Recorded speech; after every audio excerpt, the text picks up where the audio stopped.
Hi everyone, I'm Naïma. Welcome back to my channel. This time last year I got rid of my flat in London. Since then I've lived in 3 countries across 2 continents, started learning a new language. I've been untethered by any fixed location. After over 6 months of being bedbound from an illness with very little answers, it felt like my life was suspended. I was waiting in the balance and I grew disillusioned with my old life and wanted to try something new. It felt like there were so few things that I could control when it came to my recovery, but the one thing I could control was my location.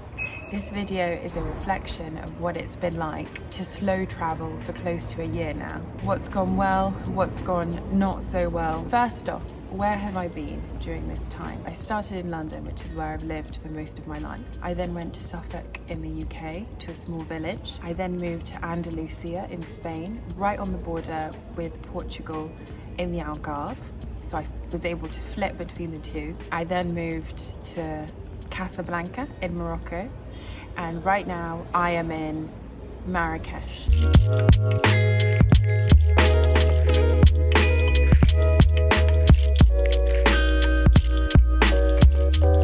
Let's get into the facts. What is slow travel anyway? It's the opposite of a typical holiday where you have 2 to 10 days to explore a location and you cram as much in as you can. Normally you have a long itinerary, places to tick off your list. You stay for a couple of days in one place, rush off to the next place without any time to really take it all in. Slow travel is actually an offshoot of the slow food movement, which began in Piedmont, Italy in the 1980s as a backlash to fast food. Local food producers rallied to call more attention to local chefs, farmers and artisans that were already producing some of the best food after a McDonald's was proposed to be built in Rome. Then it expanded to a slow movement, which encompasses both food and travel. We can't talk about slow travel without talking about the growing trend of digital nomads. They are location-independent people who work remotely from anywhere around the world and use technology to perform their job remotely. Worldwide, there were 35 million digital nomads in 2020. The average digital nomad is 32 years old. They move on average of every 6 months, and 70% of these digital nomads work 40 hours or more. It is expected that the total number of digital nomads in the world could double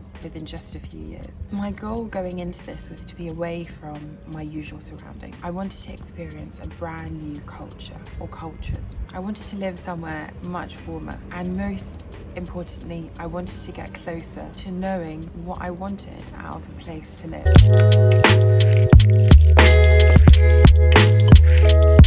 Where to go? I had a few requirements already. I really wanted to be somewhere that was close enough to family and to healthcare provider in case of an emergency. Other than that, I had very few criteria. So Europe it was. At first Spain, on the border between the Algarve and Andalusia. So I got to see the best of both worlds. Great food, warmer weather, so I could sit outside and live a much slower paced life. Next, I went across the water to Morocco, first Casablanca for 2 months, and now I'm in Marrakech. I wanted something a bit bigger than a small town in Andalusia. Casablanca was incredible, especially being there during Ramadan and then seeing the city come alive during the celebrations.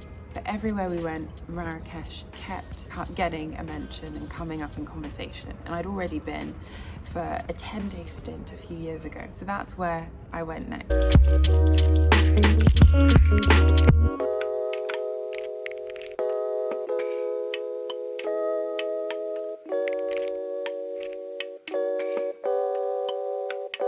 Now it's time to discuss the pros and cons of living like this. Let's start with the pros. You get to properly experience another culture, not tourist manicured thing, but the good and the bad. There's also a sense of time passing a bit differently. When you're somewhere for 10 days, you have to cram so much in and you have this list that you have to tick off. When you're somewhere for a month or even 3, you start to think, what would I be doing if I was living here?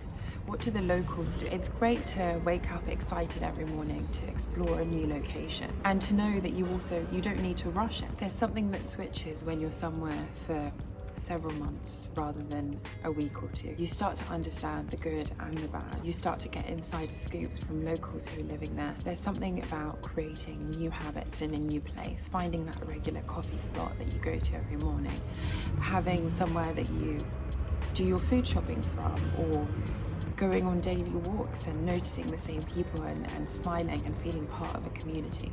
There's something about creating new habits in this place and imagining yourself living there, whether it's a weekly shop in the market, a place to get your hair done, or a favourite coffee spot. Last but definitely not least, it's the food. I love trying all sorts of different foods, and I think it's how you start to experience a culture.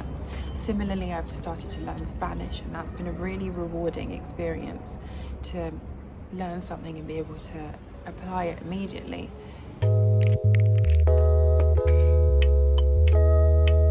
And now for the cons. Number one, and this is a big one, is the logistics of traveling with a chronic condition, whether that's arranging special assistance at the airport if I'm not able to walk, needing medication to be delivered and not having a local pharmacy, or not having access to a doctor right away.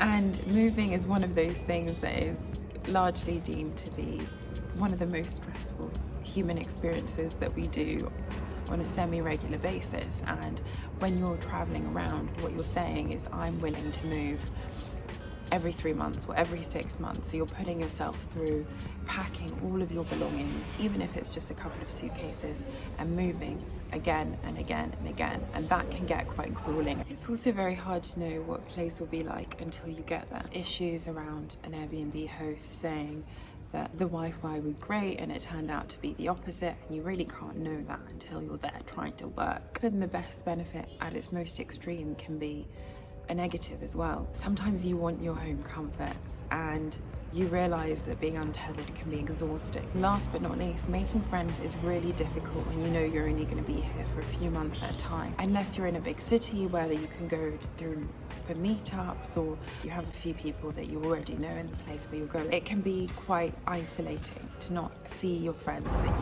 you know so well, or not see family.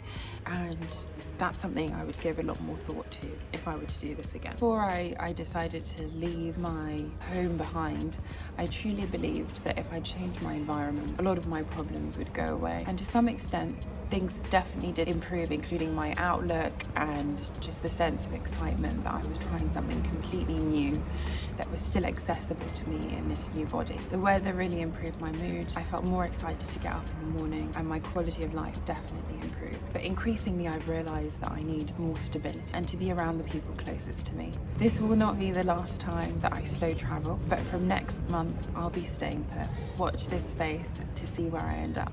And don't forget to like and subscribe.